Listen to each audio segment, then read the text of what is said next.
The two-day event attracted persons with disability and other stakeholders from across the 6 geopolitical zones in Nigeria. Other issues raised include the need to amend some of the sections of the National Disability Act. For instance, they prefer the use of the word inclusion rather than integration of persons with disability, as they also stress the need to start penalizing institutions that refuse to make provision for ramps in their public buildings now that the 5 years of grace provided by the Act has elapsed. So imagine having a primary health center in a local government in a state in Nigeria, and a person on wheelchair cannot have access to the health facility because the building has still not been altered. These are the issues that we want to bring forward, and to say that it is high time for the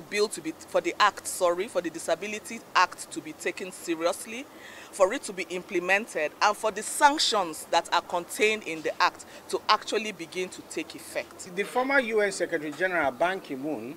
says during his time in the UN document of 2010 that knowing that 15% of your country's population are persons with disabilities, not including them in your plans and in your workforce means you are losing 15% of your gross domestic product. So what we are working on now is to see how we can make our people understand that it is their right to access the public buildings, it is their right to go to school, it is their right, to access public vehicles and all that. These are people that need to be integrated into the society and included in what we are doing, like politics, economic empowerment, political